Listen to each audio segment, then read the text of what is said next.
భారతదేశ సరిహద్దులో జరుగుతున్నటువంటి పరిస్థితుల దృష్ట్యా హైదరాబాద్ నగర ప్రజలు ఎటువంటి ఆందోళన చెందే అవసరం లేదు. తెలంగాణ రాష్ట్ర ప్రభుత్వం ముఖ్యమంత్రి గారి పక్షాన అన్ని రకాల చర్యలు తీసుకోవడానికి పోలీసు అధికారులు అప్రమత్తంగా ఉన్నారు. నేను ప్రజలకు కూడా విజ్ఞప్తి చేస్తున్నా, ఎక్కడైనా మీకు అనుమానాస్పద పరిస్థితి కనిపిస్తే వెంటనే దగ్గర ఉన్నటువంటి పోలీసు అధికారులకు సమాచారం ఇవ్వండి.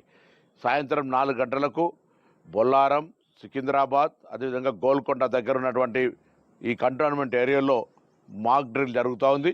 హైదరాబాద్ పోలీసులు సమర్థవంతంగా, అదేవిధంగా మనకు ఉన్నటువంటి 3 ప్రాంతాల్లో కంటోన్మెంట్ ఏరియాల ద్వారా హైదరాబాద్ రక్షింపబడే విధంగా అన్ని రకాల చర్యలు తీసుకుంటా ఉన్నాం. ప్రభుత్వం ప్రతి క్షణమును నిశ్చితంగా పరిశీలిస్తూ ఉంది.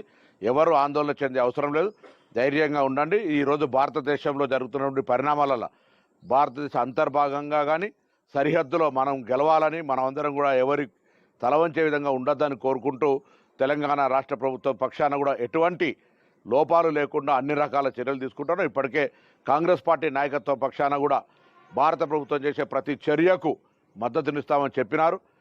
కేంద్ర ప్రభుత్వం ఇటువంటి సంఘటనలలో సరిహద్దు భద్రతకు సంబంధించి, అంతర్గత భద్రతకు సంబంధించి కూడా కఠినంగా వ్యవహారం చేయాలని కూడా కాంగ్రెస్ పార్టీ తీర్మానం చేసినటువంటి సందర్భంగా తెలంగాణ రాష్ట్ర ప్రభుత్వం రేవంత్ రెడ్డి గారి నాయకత్వంలో ఎక్కడ కూడా ఇప్పుడే సిపి హైదరాబాద్ ఆనంద్ గారితో, సివి ఆనంద్ గారితో, జిల్లా కలెక్టర్ గారితో అందరితో కూడా ఎప్పటికప్పుడు సమీక్షించుకుంటాను.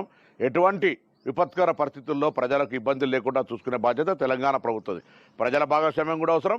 ఎక్కడైనా అటువంటి పరిస్థితి ఉంటే దయచేసి అప్రమత్తంగా ఉంటూ సమాచారాన్ని చేరవేయాల్సిందిగా నేను ఈ హైదరాబాద్ ఇన్ఛార్జ్ మంత్రిగా అందరికీ విజ్ఞప్తి చేస్తా ఉన్నాను.